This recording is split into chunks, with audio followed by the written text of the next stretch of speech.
That's dope. LeBron decides to head back to Cleveland. Was that a shock to you and D Wade? Was it talked about amongst you three? How did you find out he was decided to go back to take his talents back to Cleveland? Through a text. Through a text. I thought it was BS. Okay, so in today's video, we got to talk about Chris Bosh, man. He had an interview with Matt Barnes and Steven Jackson on All the Smoke podcast, and he was talking about LeBron James and the Miami situation, right? So we all know LeBron James had left the Miami Heat, went back to the Cleveland Cavaliers. 2 years when I came back to bring a championship to this city, I gave everything that I had. I poured my heart, my blood, my sweat, my tears to this game, and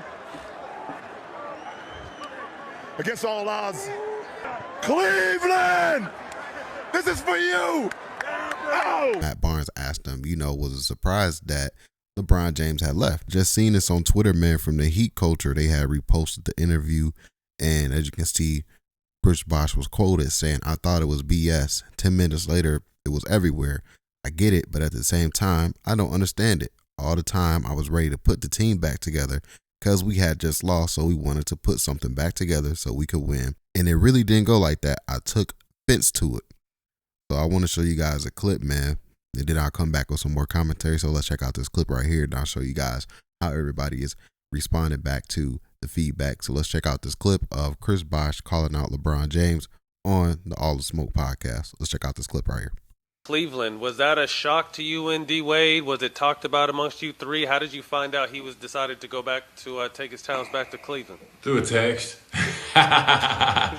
Through a text. I thought it was BS, and then, about 10 minutes later, it's everywhere. I understand it. I get it. At the time, I didn't understand it. At the time, in my mind, I was ready to put the team back together so we can, because we had just lost.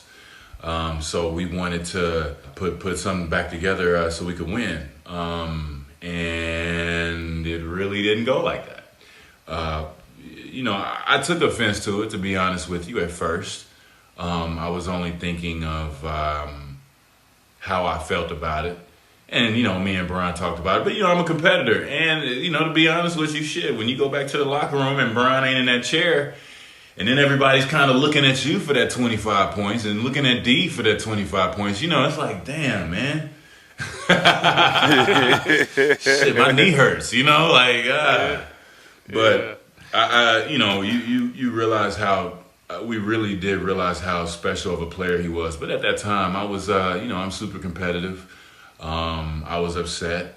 It still worked out for everybody. But I was upset, and it took some time to get over it. I want to say it took months to get over it. Me and we had to be in the same place and talk about it. Nothing deep, but just talk and get back to the good terms and, get back to where we were. And, I'm glad we did. And, it was tough to deal with, but at the same time, we had to get back to a mode of not rebuilding, but getting more out of ourselves and out of our team, and not always having that easy thing to rely on number 6 to do his job, and you're gonna get 20, 28, 8 and 8, and all I gotta do is this. It shuffled things up. He said, "Nigga said he mad at Bron for leaving because he wanted to compete," and then in the very next sentence said, "Man, when Bron not there and the team looking for 25, but my knees hurt. Motherfucker, that's why Bron not there, because everybody was looking at him instead of homing their weight." And then somebody said Bron leaving Miami was his first mistake for real, but motherfuckers too afraid to admit it. Bron would have had 6 rings with Spo. Another Twitter user said LeBron didn't handle it the right way. However, the Heat would have ended up trading or releasing both Wade and Bosh if he would have stayed. Bosh and Wade had dropped off considerably, and all their money was tied to them. So to rebuild, they were going to have to part ways. Another Twitter user said they were non-factors in the 2014 finals and would go on to miss the 2015 playoffs. LeBron James made the right move. So this is a hot topic, man, that I want you guys to engage in. How do you guys feel about what Chris Bosh said? And do you think LeBron James ultimately made the right decision, or do you think, he would have won more championships with the Miami Heat? So that's it for today's video, guys. Don't want to hold you guys too long. If you like short videos like this, hit that like button. Don't forget to hit that subscribe button as well. Catch you guys on the next one, and we out, guys. Peace.